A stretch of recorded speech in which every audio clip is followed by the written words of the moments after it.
नमस्कार, स्वागत है आप सभी का पावर ब्रेकफास्ट में। आपके साथ मैं हूं नेहा आनंद।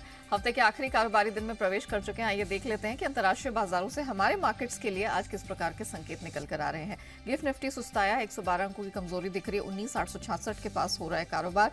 डाउ फ्यूचर्स हालांकि 26 अंक मजबूत है। नास्डैक फ्यूचर्स की बात करें 9.5-10 पॉइंट्स की यहां पर कमजोरी दिखाई दे रही है।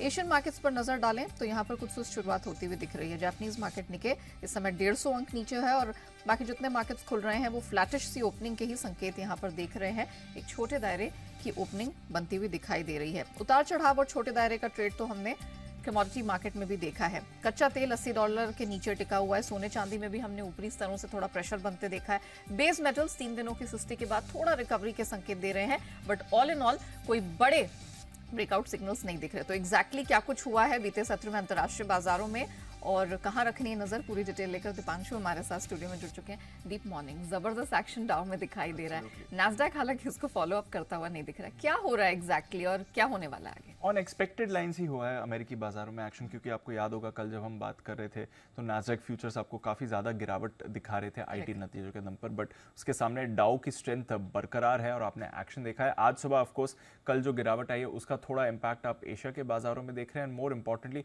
हमारा गिफ्ट निफ्टी आपको 100-125 अंक नीचे जो इस समय दिख रहा है वो इसलिए क्योंकि कुछ पोस्ट मार्केट नंबर्स अच्छे नहीं रहे थे। इन्फोसिस का एडीआर कल शाम 10% गिरा था तो उसका भी इंपैक्ट है। तो गिफ्ट निफ्टी इसलिए पर्टिकुलर कमजोर है, बट कल की जो मूव आई है अमेरिकी बाजार से उससे थोड़ा सेंटिमेंट पर असर जरूर आपको पड़ते हुए दिखा है और इसलिए आप देख रहे हैं कि एशिया के बाजारों में भी कमजोरी का ही माहौल बना हुआ है। वैसे अगर आप देखें तो थोड़ा भारी उतार चढ़ाव वाला एक्शन था, मिला जुला एक्शन रहा। डाउ हम देख रहे हैं लगातार 9 दिनों से तेजी में है। कल भी 165 अंक उछलकर 16 महीनों की ऊंचाई पर आपको आते हुए दिखा है। बट मोर इंपॉर्टेंटली मार्च 2017 के बाद आप देख रहे हैं जब डाउ में लगातार 9 दिन खरीदारी आती हुई दिख रही है, तो ये बड़ा एक्शन है। 6 साल में पहली बार आप देख रहे हैं जब 9 स्ट्रेट डेज आपको खरीदारी है, यानी कि पोस्ट कोविड रिकवरी में भी कभी भी ऐसा नहीं हुआ जब आपने 9 स्ट्रेट दिन खरीदारी आती हुई देखी, बट कल शाम ऐसा ही आपने डाउ पर देखा। तो वहां पर तो एक्शन ठीक ठाक हो रहा है, बट S&P 500, रसल 2000 यहां पर कमजोरी थी। एंड ऑफ कोर्स आईटी की भारी गिरावट से हमने देखा नास्डैक कल 2% आपको टूटते हुए दिखा। आज सुबह भी फ्यूचर्स कुछ ज्यादा खास संकेत थ्रो अप नहीं कर रहे हैं। हुआ क्या है, नतीजे कमजोर आए थे। टेस्ला ऑलरेडी परसों नतीजे आ गए थे। कल पोस्ट मार्केट ट्रेडिंग में करीब 4% फिसला था, बट ड्यूरिंग मार्केट आवर्स 10% की गिरावट आती हुई दिखी। नतीजे तो इनके ठीक आए थे, बट आगे की गाइडेंस से एक बाजार निराश हुआ। दूसरा, कल इनकी कॉन्फ्रेंस कॉल में इलॉन मस्क साहब ने कहा कि आगे अगर जरूरत पड़े तो कंपनी गाड़ियों के दाम और घटा सकती है। टेस्ला ने already across US and China अपने प्राइसेस घटाए थे ताकि इनकी सेल्स बरकरार रहें। सेल्स इनकी बरकरार रही, बट मार्जिन्स पर असर पड़ा और आगे भी इलॉन मस्क कह रहे हैं कि अगर उन्हें जरूरत पड़ी तो वो दाम घटा सकते हैं, यानी कि मार्जिन्स पर आगे और प्रेशर आ सकता है। तो कमजोर गाइडेंस और मार्जिन्स पर प्रेशर की संभावना से हम देख रहे हैं कि टेस्ला के शेयर में तो कल भारी गिरावट आती हुई दिखी। नेटफ्लिक्स यहां पर भी हमने देखा था पोस्ट मार्केट ट्रेडिंग में कल करीब 8% टूटा था। ड्यूरिंग मार्केट आवर्स कल 8.5% की भारी गिरावट इसमें आती हुई दिखी है, तो यहां से भी बाजार थोड़ा निराश हुआ।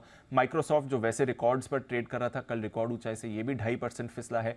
बाकी आईटी स्टॉक्स में भी आपने कमजोरी देखी, तो वहां से थोड़ा मूड माहौल आपको बिगड़ते हुए दिखा। बट डाउ में स्ट्रेंथ बरकरार है। 9 दिन की जो खरीदारी आ रही है, इकोनॉमी से जुड़े शेयर्स में आपको अच्छा एक्शन बनते हुए दिखा है। जॉनसन एंड जॉनसन इसके भी नंबर्स आए थे, नतीजे के बाद स्टॉक 6% ऊपर था तो वहां पर मूव रहा। आईबीएम इसके परसों नतीजे आए थे, कल रिएक्शन आया करीब 2% ऊपर, ये शेयर भी था। डाउ का कंपोनेंट भी है आईबीएम। तो दोनों तरफ का एक्शन आप देख रहे हैं। ज्यादातर स्टॉक स्पेसिफिक मूव्स थी और अर्निंग्स रिलेटेड ज्यादा मूव्स आती हुई दिखी हैं कल अमेरिकी बाजारों में।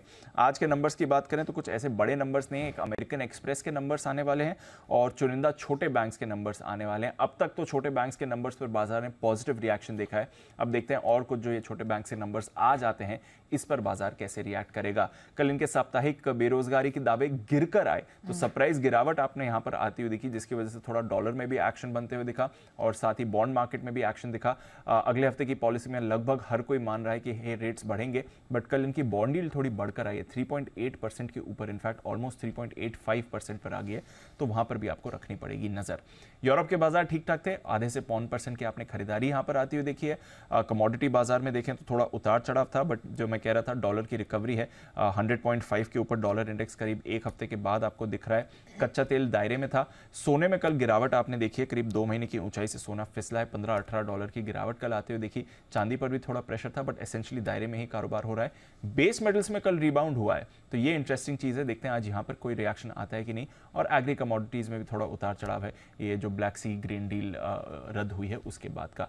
तो ओवरऑल उतने खराब नतीजे, उतने खराब सेंटिमेंट आपको नहीं दिख रहे हैं, बट कुछ खराब नतीजों की वजह से जरूर आपको स्टॉक स्पेसिफिक एक्शन देखने को मिला है। अब वही है, हमारा भी कुछ नंबर्स का रिएक्शन आज आने वाला है, तो देखते हैं बाजार कैसे रिएक्ट करेंगे। बिल्कुल, चलिए तो बाजारों पर नजर रहेगी और देखना होगा कि आज की फिनिशिंग किन लेवल्स पर होती हुई नजर आती है। धन्यवाद दीप, वो पूरी डिटेल दर्शकों के सामने रखने के लिए। आइए आगे बढ़े, उससे पहले देख लेते हैं कि कल यानी कि गुरुवार को संस्थागत निवेशकों का प्रदर्शन किस प्रकार का रहा है। दमदार खरीदारी हमने एफआईआईज की तरफ से आते हुए देखी है। कैश एफएनओ दोनों स्पेसेस में अच्छी स्ट्रेंथ दिखी है। कैश स्पेस की बात करें 3370 करोड़ के पार की खरीदारी दिखी है। घरेलू संस्थागत निवेशक अभी भी पीछे ही हैं और तकरीबन हमने देखा है 193 करोड़ के आसपास की बिकवाली का फिगर वहां से रजिस्टर होता हुआ दिखाई दिया।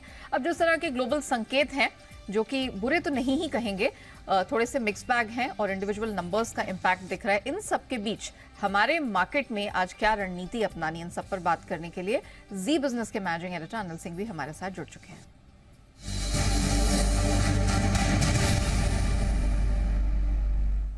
सर मॉर्निंग, गिफ्ट निफ्टी थोड़ा सा सुस्ताया हुआ है, लेकिन अमेरिकन मार्केट के संकेत अगर हम डाउ की तरफ ही देखते हैं तो अच्छे फिलहाल दिखाई दे रहे हैं। हमारे मार्केट्स तगड़े हैं। सर आज क्या करना है? Good morning Neha. देखिए, हमारे लिए संकेत वैसे ग्लोबल मार्केट से ठीक है, लेकिन दिक्कत है कि ग्लोबल मार्केट में भी जो संकेत खराब वाले हैं वो आज ज्यादा हमारे काम के, और हमारे अपने लोकल संकेत भी थोड़े खराबी वाले ही है। पहली चीज तो ये कि ग्लोबल मार्केट में आईटी शेयरों में ज्यादा गिरावट हुई। नेस्टेक आपको 300 पॉइंट घटता हुआ दिख रहा है, और हमारे लोकल मार्केट में भी आज जो दबाव भारतीय बाजारों पर बनेगा, जिसकी वजह से गिफ्ट निफ्टी आप 100 पॉइंट नीचे देख रहे हैं, उसके कारण आईटी शेयर ही है। इन्फोसिस के खराब गाइडेंस के बाद आज आईटी शेयरों की अच्छी खासी धुलाई और पिटाई होना तय है। ऑलरेडी इन्फोसिस 8-10% नीचे गिरने के संकेत दे रहा है। परसिस्टेंट कोफोर्स के नंबर्स भी कमजोर हैं, और सबसे बड़ी बात है कि लोग ओवरबॉट है आईटी शेयरों पर, तो आईटी शेयर आज दबाव बनाने का काम करेंगे निफ्टी पर और साथ ही पूरे सेक्टर पर भी। ऊपर से नैस्डैक भी वहाँ के टेक शेयरों के कमजोर नतीजे की वजह से गिरता हुआ ही दिखा है। तो ग्लोबली और लोकली दोनों ही आईटी शेयर पर माहौल थोड़ा सा कमजोरी वाला है। अब रहा सवाल निफ्टी का, तो निफ्टी को बचाने के लिए फिर कोई कोई आपको एक दो और सेक्टर चाहिए। क्या बैंक आज ऐसा कर सकते हैं, वहां पर आपको नजर रखती है? क्या रिलायंस वगैरह थोड़ा संभाल सकते हैं? अगर वहां से सपोर्ट आए तो ठीक है, नहीं तो फिर निफ्टी के लिए थोड़ा मुश्किल होगा। 19,700 19,750 ये है वो रेंज जहां पर आपको सपोर्ट आते हुए दिखेगा। 19,975 20,025 ये ऊपर की रेंज है जिस पर आपको रखनी है नजर। बैंक निफ्टी का जहां तक सवाल है 45,500 45,700 45,900 ये बैंक निफ्टी के लिए सपोर्ट जोन है, और ऊपरी स्तर पर 46,250 46,450 ये रेंज है जहां पर प्रॉफिट बुकिंग बिकवाली आ सकती है। तो इन लेवल, इन रेंज पर रखनी है नजर। तो लेकिन आज का सेशन पूरी तरह से आईटी शेयरों के नाम है, और आईटी शेयरों की कमजोरी आज बाजार को काफी दबाव में रखेगी। वैलिड पॉइंट से धन्यवाद हमारे दर्शकों को बताने के लिए कि कहाँ रखनी है नजर और कैसे सतर्कता अपनानी है। तो यहाँ पर क्लियरली आईटी स्पेस है वो आज कह सकते हैं फोरफ्रंट पे रहने वाला है, क्योंकि नंबर्स वहां पर निकल कर आए हैं और मार्केट रिएक्ट करता हुआ दिखाई देगा। तो इस सेक्टर पे रखनी है नजर। बहरहाल निफ्टी, बैंक निफ्टी की स्ट्रैटेजीज आपके सामने। 19,700 750 आज ये तगड़ी सपोर्ट रेंज का काम करेगा। अपर बैंड ऑफ कोर्स हमारी नजर रहेगी कि 20,000 का वो ऑल टाइम हाई है, वो छूता है मार्केट आज की नहीं। तो जो रेजिस्टेंस बैंड है 19,975 से 20,025 के पास दिख रही है। बैंक निफ्टी 45,500 से 900 यहां पर सहारा लेता हुआ दिखेगा, और जो अपर बैंड है 46,250 से 450 के बीच एक्सटेंड होती हुई नजर आ रही है। आइए अब जान लेते हैं कि खबरों के दम पर किन स्टॉक सेक्टर्स में दिखेगा एक्शन। जून तिमाही के ढेरों नंबर्स आ रहे हैं, कुछ नंबर्स आए भी हैं, तो चलिए वरुण से फटाफट जानते हैं कि किस प्रकार का रिएक्शन वहां से देखने को मिल सकता है। वरुण मॉर्निंग, बहुत महत्वपूर्ण नंबर्स निकल कर आए हैं, क्या क्या निकले हैं, कैसे रहे हैं, जरा बताइए। तो जैसे कि अनिल जी कह रहे थे, इन्फोसिस एडिया जोरदार गिरा है क्योंकि नंबर्स काफ़ी कमज़ोर, नंबर्स तो उतने कमज़ोर नहीं है लेकिन गाइडेंस बहुत कमज़ोर है। रेवेन्यूज़ 1.3% बढ़े हैं, मार्जिन 20.8% पे आए हैं, 21.1% का अनुमान था, स्लाइट मिस है। मुनाफा 5945 करोड़ पे आया है, 6,330 करोड़ का अनुमान था। लेकिन सबसे बड़ा हाईलाइट, कंपनी ने अपना जो constant currency revenue growth guidance है FY24 के लिए 4 से 7% पहले था, अब उसको 1 से 3.5% कर दिया, यानी कि सीधे आधा या आधा से कम अपना गाइडेंस कर दिया है।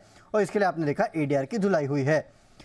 माफ कीजिएगा, एचयूएल यहाँ पे भी नंबर्स ऑपरेशनली मिस है और वॉल्यूम्स भी मिस है। रेवेन्यूज देखिए 6% बढ़े हैं। कंपनी के जो मार्जिन है 23.2% पे आए हैं, 23.4% का अनुमान था। मुनाफा 2472 करोड़ पे आया, लेकिन वॉल्यूम देखिए केवल 3% पे वॉल्यूम ग्रोथ आई है, जबकि अनुमान 6 से 7% का था। तो दोनों हैवी वेट्स आज आपको निराश करते हुए दिखाई दे रहे हैं। इंडिया मार्ट नतीजे अच्छे हैं, आय 4.8% बढ़ी है, मार्जिन यहाँ पे करीब 2.5% के आसपास का इजाफा देखने मिला है। मुनाफा 48% बढ़ के आया है। नो डाउट अदर इनकम बढ़ी है, लेकिन नंबर्स ऑपरेशनली भी ठीक ठाक लग रहे हैं। परसिस्टेंट सिस्टम और एक आईटी काउंटर्स नंबर कमजोर, आय 2.9% बढ़ी है, मार्जिन में गिरावट 12.9% पे आए हैं, 15.4% से गिर के। मुनाफा 9% इस कंपनी का भी गिरा है। एम्फेसिस ये भी कमजोर, आय जो है 3.2% गिरी है, मार्जिन 15.3% पे फ्लैट है, मुनाफा 2.2% गिर चुका है। कोफोज कल ऑलमोस्ट मार्केट जब बंद हो रहे थे तब ये नतीजे आए थे, तो इसके लिए बता देता हूँ ये भी अनुमान से कम है।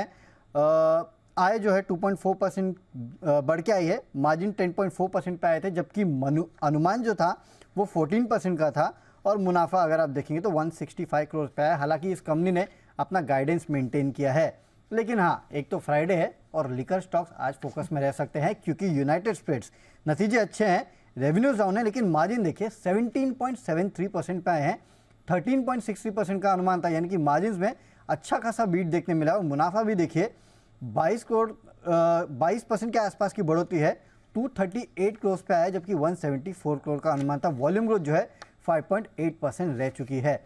और आखिरी में डालमिया भारत नंबर्स कमजोर है, आय जो है 9.8% बढ़ी है, मार्जिन में 1% का गिरावट है, और मुनाफा अगर आप देखेंगे तो करीब 30% के आसपास की गिरावट जो है वहां पे देखने मिली है। सारे इंपॉर्टेंट नंबर्स रहे, लेकिन एक्साइटमेंट यूएसएल का ही लेके था। एनीवेज वरुण ये बताइए आज नंबर्स कौन से आने वाले हैं, ट्रिगर्स कौन से महत्वपूर्ण रहेंगे? तो नंबर्स में निफ्टी में HDFC life, JSW steel, UltraTech cement और दिग्गज रिलायंस इंडस्ट्रीज ये अपने नतीजे पेश करने वाले हैं। एफएनओ में अशोक लेलैंड, अतुल लिमिटेड, डीएलएफ, वेदांता के नंबर्स आएंगे। जीएनएक्सएल बोर्ड की बैठक है, कैश में जहाँ पे नतीजे और साथ साथ बोनस इशू पे विचार करने वाले हैं। आरती ड्रग्स बोर्ड बैठक, नतीजों के साथ साथ बायबैक पे विचार करने वाले हैं। फेडरल बैंक जो क्यूआईपी हुआ था उसका इशू प्राइस अब निकल के आएगा। और बैंक निफ्टी का जो लॉट साइज है वो चेंज हो रहा है, 25 से 15 हो रहा है इस वीक के एक्सपायरी से। आईपीओ आज लिस्टिंग है, उत्कर्ष स्मॉल फाइनेंस बैंक की, अच्छा रिस्पॉन्स मिला था, 110.77 टाइम्स जो है ये आईपीओ भरा था। एक्स डेट है Tech Mahindra, Cipla, Dabur, L and T Finance Holding, एम&एम फाइनेंशियल्स और इंटेलेक्ट डिजाइन अरीना डिविडेंड की। एल&टी ये आज स्टॉक फोकस में रहने वाला है। 25 जुलाई को नतीजों के साथ साथ बोर्ड जो है बायबैक और स्पेशल डिविडेंड पे विचार करने वाला है, तो ये एक इंटरेस्टिंग चीज है। डिविडेंड आया तो 2 अगस्त इसकी रिकॉर्ड डेट होगी। हिंदुस्तान एरोनॉटिक्स जी बिजनेस की खबर पर मोहर लगी है। Light and medium utility helicopters जो है उसके अधिग्रहण के लिए अर्जेंटीना सरकार के साथ करार हो चुका है। Monthly updates, All Cargo Logistics June का कारोबार का अपडेट इन्होंने दिया है। जो एलसीएल वॉल्यूम्स है 8% के आसपास की गिरावट, साल दर साल मंथ और मंथ 2% की गिरावट है। एफसीएल वॉल्यूम 11% साल दर साल गिरे हैं, मंथ और मंथ 2.5% की बढ़ोतरी है। एनबीसीसी जून में 154 करोड़ के ऑर्डर इस कंपनी को मिले हैं। एलटी फूड, केआरबीएल चावल स्टॉक्स पर नजर रखेगा। जी बिजनेस की और एक खबर पर मोहर है, क्योंकि सरकार ने गैर बासमती चावल के एक्सपोर्ट्स पर रोक लगा दी है। हमने आपको 19 जुलाई को यह खबर बताई थी, यानी कि कल परसों ही बताई थी। केईसी इंटरनेशनल आर्बिट्रेशन से 13.81 करोड़ का अवार्ड जो है वो इस कंपनी को मिला है। 6 कॉन्ट्रैक्ट से नुकसान की भरपाई के लिए ये अवार्ड जो है वो दिया गया है। और आखिरी में जेबीएम ऑटो 31 जुलाई की बोर्ड की बैठक के नतीजों के साथ साथ फंड रेजिंग पे ये विचार करने वाले हैं। ऑलराइट, चलिए तो ये सारे वो नंबर्स हैं, ये सारे वो ट्रिगर्स हैं और खबरें हैं जिनके दम पर एक्शन देखने को मिलेगा। एंड ऑफ कोर्स नतीजों का सीजन है, तो जैसे जैसे नंबर्स आएंगे उसका विश्लेषण भी आपके सामने रखेंगे, कमाई का मौका मिलेगा। वरुण, धन्यवाद पूरी डिटेल के लिए। आइए अब एक्सपर्ट की राय जान लेते हैं। मार्केट एक्सपर्ट श्रीकांत चौहान हमारे साथ अब जुड़ चुके हैं। Srikanth sir, good morning. वैसे तो हम ब्रॉडर मार्केट्स में अच्छी स्ट्रेंथ देख रहे हैं, नए पे नए रिकॉर्ड हाइज बन रहे हैं, लेकिन ये नंबर्स, इन पर हम आपका व्यू लेना चाहेंगे। शुरुआत ऑफ कोर्स हैवीवेट इन्फोसिस के साथ करते हैं, उसके साथ साथ पर्सिस्टेंट सिस्टम्स, कोफोर्ज सब देखें तो सारे नंबर्स ने यहाँ निराश किया है। वीकर देन एक्सपेक्टेड एस्टिमेट्स से कमजोर नंबर्स ही यहाँ देखने को मिले हैं। तो आईटी स्पेस कैसा परफॉर्म करेगा? इन्फी, पर्सिस्टेंट, एम्फेसिस, क्या सलाह होगी? Good morning. तो देखिए, मुझे लगता है कि जैसे नंबर्स आईटी से अगर देखा जाए तो वीक ही एक्सपेक्टेड थे, बट चूंकि एक म्यूटेड गाइडेंस आया था टीसीएस से, तो एक हमने रैली देखी थी। बट अदरवाइज हमें लगता है कि कई सारे स्टॉक्स में अभी तक ये एक डर बना हुआ था कि आईटी के नंबर्स कुछ खराब रहेंगे। मुझे लगता है कि ये इसके पीछे एक वीकनेस हो सकता है, एक अच्छी खासी, लेकिन अगर 10 से 12% का अगर वीकनेस अगर आता है तो उसके बाद हमें लगता है कि ये वापस से इन सभी स्टॉक्स को स्टेबलाइज कर सकता है।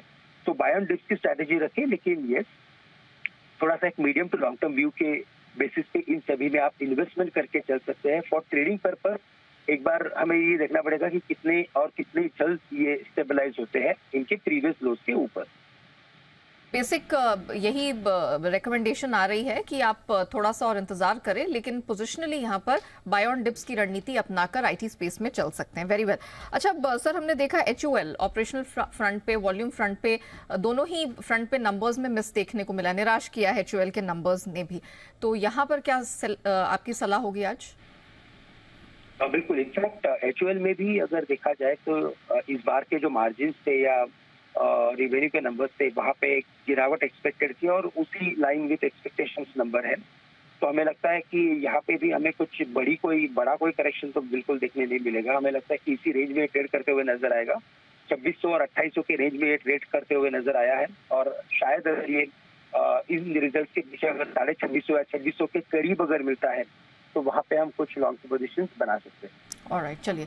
तो एचयूएल थोड़ा प्रेशर रहेगा, दायरे का ही ट्रेड दिखा है, करंट लेवल से 50-100 पॉइंट्स की कमजोरी आती है, तब आप एंट्री की सोच सकते हैं। अच्छा sir, of all the numbers हमने देखा है कि यूनाइटेड स्पिरिट्स उम्मीद से कुछ बेहतर ही नंबर्स इसने पेश किए हैं। यूएसएल लगातार रिडार पर भी रहा है, बात भी हुई है, चर्चा भी हुई है। मुझे बताइए अब क्या सलाह होगी आज के ट्रेड को देखते हुए? देखिए, अगर इस पर्टिकुलर फंडामेंटली जो उसके नंबर आए प्लस इसके जो टेक्निकल फॉर्मेशन है, ये इंडिकेट कर रहा है कि ये पर्टिकुलर स्टॉक में और भी तेजी हमें देखने मिल सकती है। 975 के करीब है, हमें लगता है कि स्टॉक कम से कम 1050-1060 के लेवल्स दिखा सकता है। तो करंट लेवल से तो अगर कोई भी इन्वेस्टमेंट है तो उसे होल्ड करके रखें, और आने वाले दिनों में अगर कोई भी करेक्शन अगर मिलता है तो हमें लगता है कि एफएमसीजी में ये टॉप पिक हो सकता है। डॉवल्स यूएसएल, यहाँ पर खरीदारी तो बनती ही है 1050 और 1060 के टारगेट के लिए। कोई भी डिप, कोई भी करेक्शन आज के मार्केट में आने वाले दिनों में मिलता है तो उसमें भी आपको चूकना नहीं चाहिए, खरीदारी बिल्कुल बनती है। अच्छा सर, ये बताइए आज के मार्केट के लिए आपकी प्रेफरेंस क्या होगी? तो देखिए, हमें लगता है कि मार्केट में अगर कोई करेक्शन के साथ अगर ओपनिंग होती है तो क्लोज टू 19,750-700 के करीब मार्केट में एक बढ़िया सपोर्ट है। उन लेवल्स के करीब वापस हमें लगता है कि बाइंग लौट सकती है, और अगर इस पर्टिकुलर मार्केट में अगर कुछ लॉन्ग करके चलना है तो हमें लगता है कि कुछ फार्मा कंपनीज में कल के दिन में अच्छी रिकवरी बनी थी, सन फार्मा, सिप्ला, हमें लगता है लूपिन को लॉन्ग करके चलना चाहिए। तो 945 के करीब का जिससे क्लोज किया है, 990 से लेकर 1000 के लेवल्स नजर आते हैं, और 920 का स्टॉप लॉस रखें।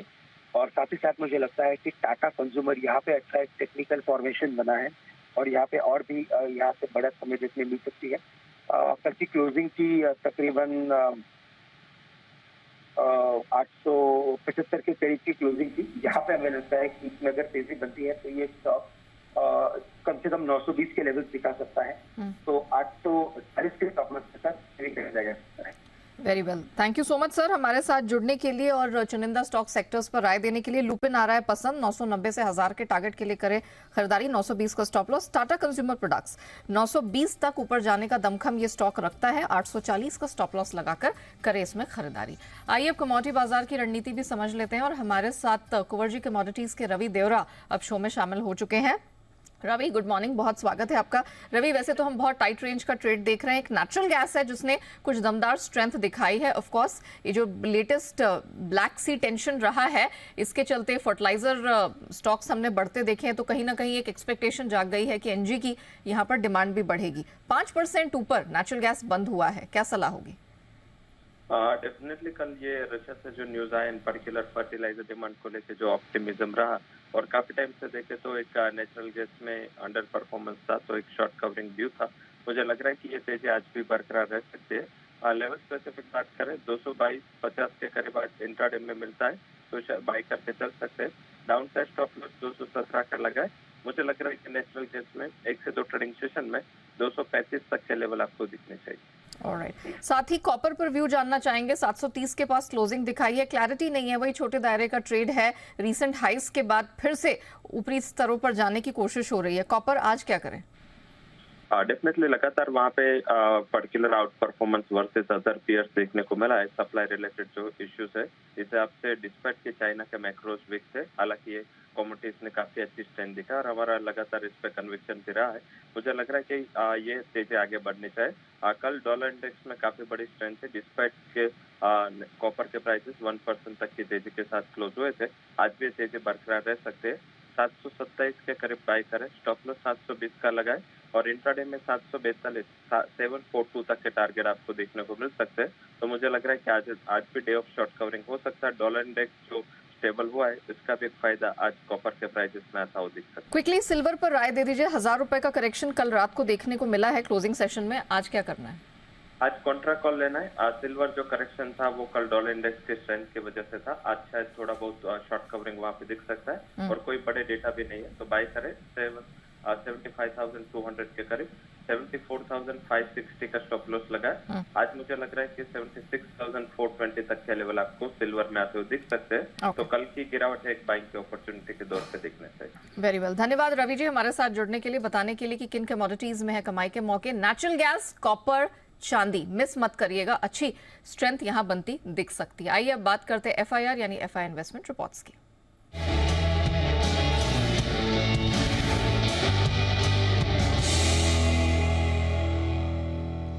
तो फॉरेन ब्रोकरेजेस की नजर किन स्टॉक्स पर है, बताने के लिए वरुण हमारे साथ बने हुए हैं। वरुण बताइए।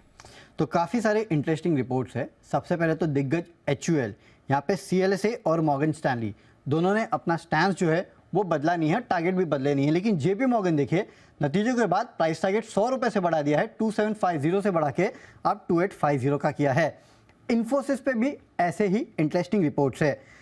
मॉर्गन स्टैनली, जेफरीज दोनों ने अपना लक्ष्य जस का तस रखा है। सिटी ने प्राइस टारगेट बढ़ाए हैं इन नतीजों के बाद, 1395 के बाद बढ़ा के 1430 किया है। नमूरा ने डाउनग्रेड कर दिया इस काउंटर को, न्यूट्रल से रिड्यूस का कॉल दे रहे हैं। 1260 से प्राइस टारगेट काट के 1210 का किया है। HSBC प्राइस टारगेट जस का तस।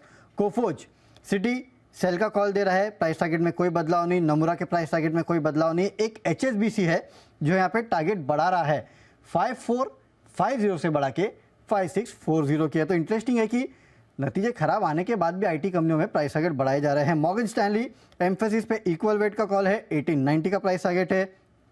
हेवल्स, ये पूरा स्पेस जो है वायर्स एंड केबल्स का पिछले कुछ दिनों में काफ़ी हरकत में रहा है, लेकिन CLSA ने हेवल्स को डाउनग्रेड कर दिया है।